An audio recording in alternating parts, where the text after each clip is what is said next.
est 19h. Yorana, bienvenue dans votre journal.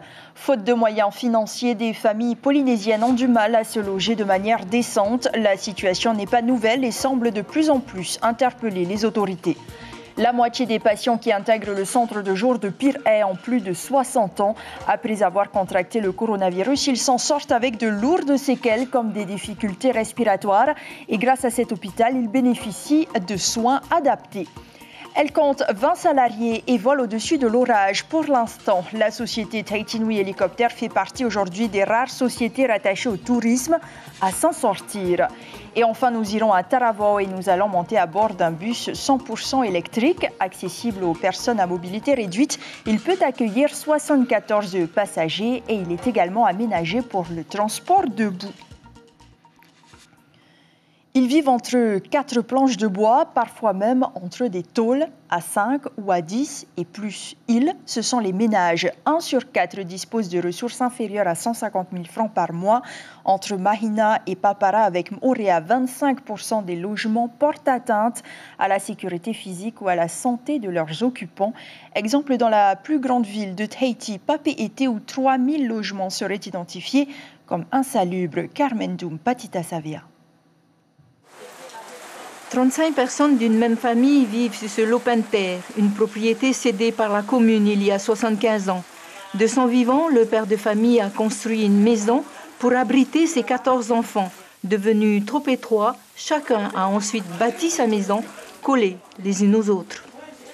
Alors ça, c'est la maison familiale que mon papa il a fait. Après, juste à côté, nous avons la maison à mon petit frère et la maison à un autre petit frère aussi. Et sinon, il y a une troisième maison juste là derrière, c'est à ma petite sœur. On n'avait pas encore de mari et de femmes, ben on vivait tous ensemble dans la maison familiale. Et depuis qu'on s'est mariés, qu'on a fait notre vie, chacun notre propre foyer, chacun se débrouille pour avoir un petit boulot. Il y a d'autres qui sont sous contrat, d'autres qui travaillent au noir. On a surtout vécu avec les aides alimentaires de la mairie, de Père Christophe. Fort heureusement, une trentaine de jeunes des Hauts de Mamao bénéficient d'un CAE. Mais jusqu'à quand? Et pour ne pas sombrer dans l'oisiveté, Loretta les occupe et vend des légumes, non seulement pour nourrir sa famille, mais aussi celle du quartier populaire. J'ai récolté pour 29 ou J'ai récolté au moins 4 kilos de salade, et 20 kilos 700 de pota et 26 kilos de montini, de potiron. Voilà. Et j'ai donné chaque outoufari. La commune ne perçoit pas de loyer, mais elle collabore à de petits aménagements, à savoir la pose des installations électriques, le traçage des chemins et l'attribution de parcelles cultivables. On a mis des terrains à disposition, les gens ont construit eux-mêmes leur logement, ils sont très attachés, mais les familles grandissent, après ça devient un peu plus difficile. Mais certains parmi eux ont des logements, ont trouvé des solutions de relogement dans des lotissements sociaux, mais ils restent quand même dans leur quartier parce que c'est leur quartier. Les habitants de Mamao Aivi sont attachés à leur quartier et la mairie n'attend plus que la décision du pays de pouvoir reloger ceux de Mamao Vallon, Manuho'e et Vainignore. Autre chiffre à retenir, 30% des Polynésiens sont considérés à la fois comme appartenant à la classe moyenne et dont les revenus sont estimés trop élevés pour pouvoir bénéficier d'un logement social. Pour eux, le ministère de tutelle veut mettre en place un fonds spécial alimenté par le patronat et les partenaires sociaux pour la construction de logements dits intermédiaires. Jean-Christophe Bouissou, le ministre du Logement, répond à Tita Wadoum. J'ai eu l'occasion de discuter avec nos amis du monde patronal, du monde salarial. Je crois qu'il y a une volonté commune d'aider à la création d'un organe géré par le patronat et les syndicats de salariés, comme c'est fait aujourd'hui en matière de formation, vous voyez, et qui permettrait d'utiliser un fonds qui serait le Fonds social de l'habitat. Et au travers de ce levier, venir contribuer avec nous avec pour principale cible que de construire du logement pour les salariés du pays. Oui, là, ça pourrait nous soulager pour concentrer l'ensemble des moyens publics sur du logement social.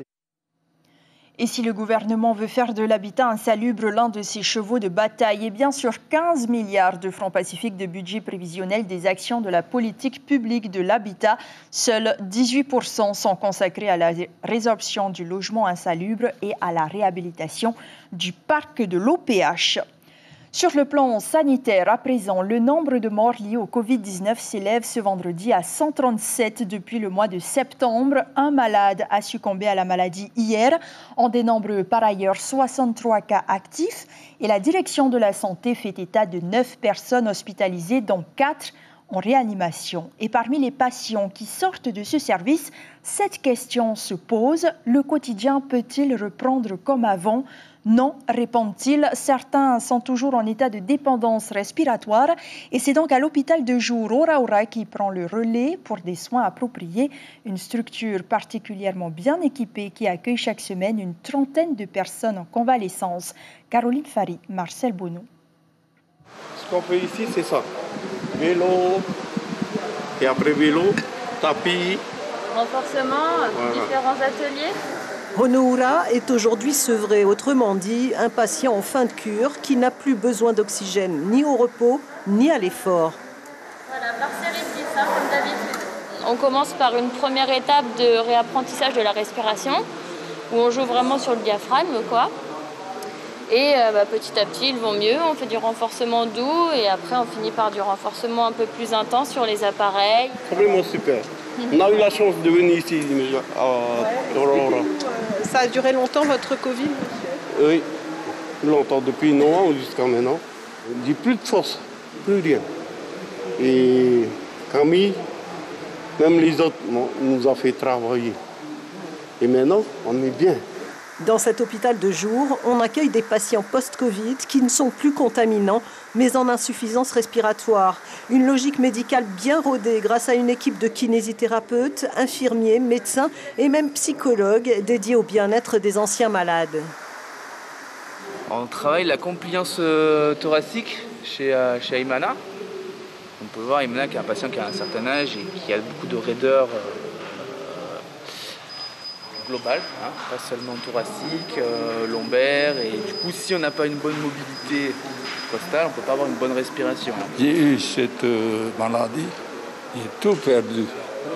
Ma mémoire est perdue parce que quand j'ai été hospitalisé, je ne sais plus où je suis.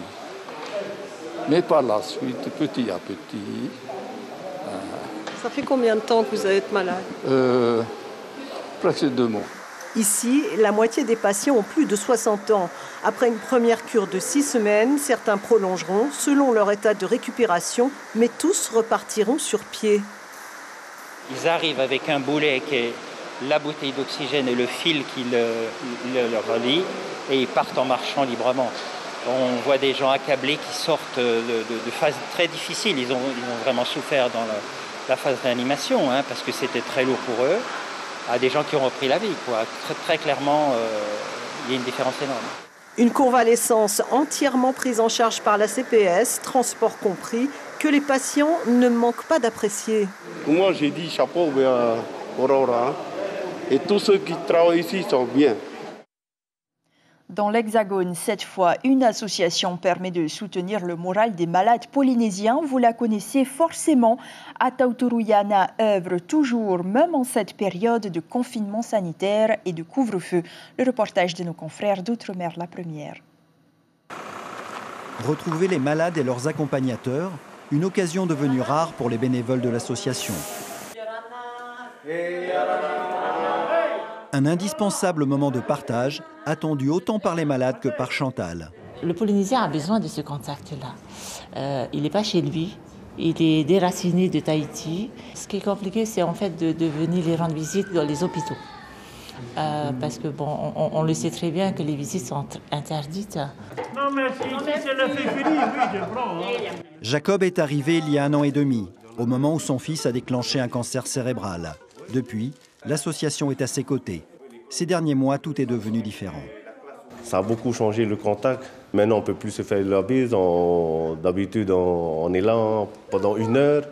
Et maintenant, c'est plus possible. Ils sont juste là pour quelques minutes et ils s'en vont. Depuis le Covid, beaucoup de choses ont changé. Et c'est pour quand dans l'intervention ? Aujourd'hui. Aujourd'hui même. Ah, ok. Rachel a quitté Rayatea il y a 4 mois. Au choc de la maladie s'ajoute l'arrivée dans un environnement où tout est différent. Une perte de repères difficile à supporter. C'est important pour nous de se sentir soutenus. Et grâce à eux, on a un lien, on peut dire, familial qui est important dans la culture maori. Retrouver l'esprit de la Polynésie passe forcément par la musique. Au ukulélé, Auguste, bénévole et chauffeur pour l'association. Pour lui, pas question de laisser la solitude s'installer. Nos malades et nos accompagnateurs ont besoin de sortir un peu. Sinon, ça va peut-être éclater la tête. Lundi, on programme une sortie Paris. Ça te dit? Ah, j'aimerais bien. C'est vrai? Oui. T'as vu la Tour Eiffel? Pas encore. Pas encore, ben voilà. C'est la première fois que je vais en métropole. C'est vraiment un beau cadeau parce qu'on est venu voir la Tour Eiffel. Et ça m'a vraiment touchée. Pour ces malades du bout du monde, la durée de soins en métropole peut aller jusqu'à 3 ans. Transformer ce temps loin du pays en un moment plus doux, une mission encore plus nécessaire dans la période actuelle. Tous les experts le disent, le secteur aérien traverse une zone de forte turbulence. Mais il semblerait que ce ne soit pas le cas pour toutes les sociétés. Pour preuve, Tahiti Nui Helicopter, cette entreprise a réussi à maintenir sa masse salariale entre 2020 et aujourd'hui. Mais pour faire face au manque de touristes, sa principale clientèle, tous les salariés seront à temps partiel dès le mois de mars. David Chong et Jérôme Lee. Pas de décrochage en vue pour Tahiti Nui Helicopter. L'an dernier, à cause du Covid, les touristes se sont fait plus rares. Mais petite compensation, il y a eu 10% de clients locaux en plus. Aujourd'hui, la société compte 20 salariés et pas le temps de se tourner les pouces. À la technique, on a toujours du travail. Quand les machines sont en panne, on a du travail. Quand ils volent, on a du travail aussi. Et la semaine prochaine, on va travailler sur la BTP, c'est-à-dire le bâtier de transmission principale, quoi. La filiale d'Air Tahiti Nui et d'HBG a même embauché 5 nouvelles recrues. Elles sont affectées aux missions d'Evasan, notamment. Ça, c'est principalement dû à l'ouverture de la base marquisienne. Réglementairement, on a des obligations en termes de personnel. Donc il a fallu effectivement recruter. On a presque doublé les effectifs pendant la période du Covid. Ce sont tous des personnels de haute technicité. On a des pilotes hélicoptères forcément pour tenir les vols, mais également les techniciens. Et même lorsque les appareils ne volent pas, la société profite à l'économie.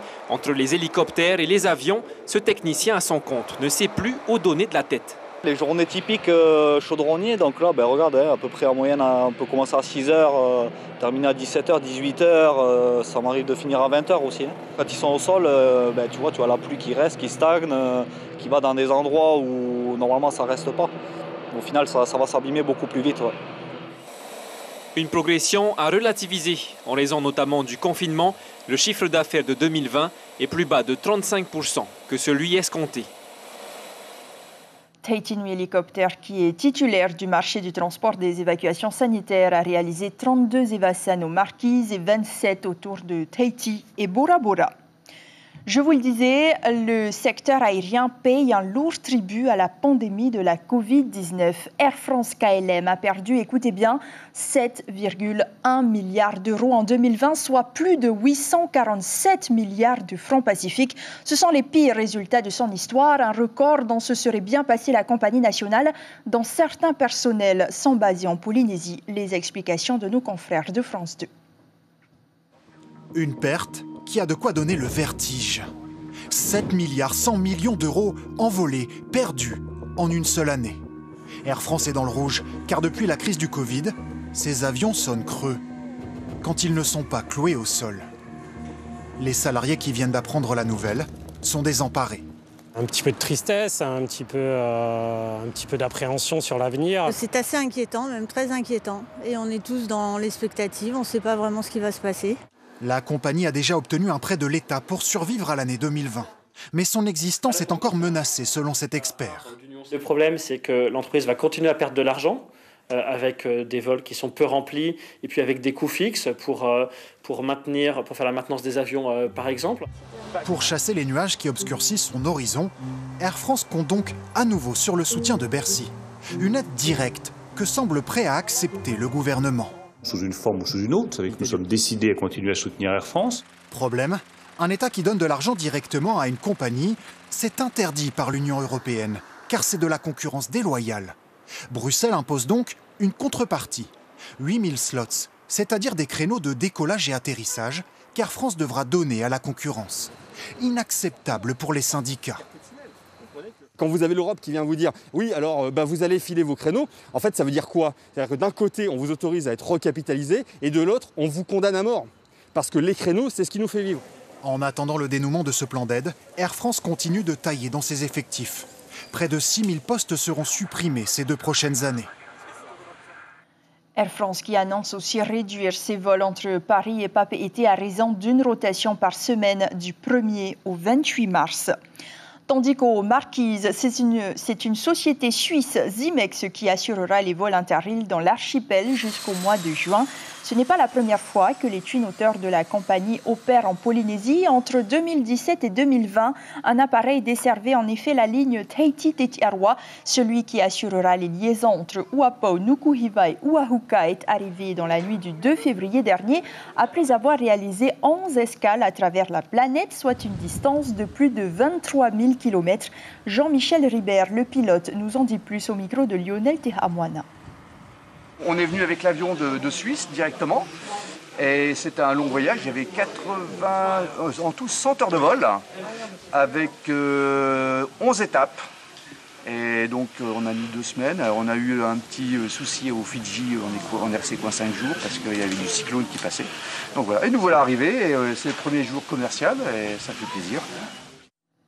Ils sont tout nouveaux, tout beaux et tout écolos. Les bus électriques sont enfin en service à la presqu'île. Les habitants bénéficient ainsi d'une offre de transport de la même envergure que l'agglomération urbaine de Papeete. Et vous allez le voir dans ce reportage de Heyar Itahiata et Sandroli. Les usagers de Taravo sont satisfaits. Les passagers pour Afahiti et Totira, TA63. Les habitants les attendaient et ils sont là. 4 nouveaux bus électriques flambant neufs. Terminé le partage avec les scolaires, ils sont réservés exclusivement à la population. Là, je viens de Papeete, on a quitté à 7h. On est arrivé à Taravo, on n'a pas attendu longtemps. À 8h30, on vient de prendre le bus, ce qui est pratique pour nous avant qu'il n'y en avait pas. On est obligé d'attendre jusqu'à 9h30. C'est avantageux, c'est économique et c'est plus spacieux par rapport aux clients. Surtout quand ils vont faire les courses à Super U, il y a de la place à l'intérieur. Et l'avantage, c'est comme au district, il y a beaucoup de personnes âgées. Le bus, on peut l'incliner. Donc, plus facilité à monter dans le bus. La gare de Taravo est un nœud de correspondance pour la presqu'île. La compagnie Télé Tahiti y a installé son centre d'accueil et des agents d'information afin de simplifier toutes les démarches, une initiative bien appréciée.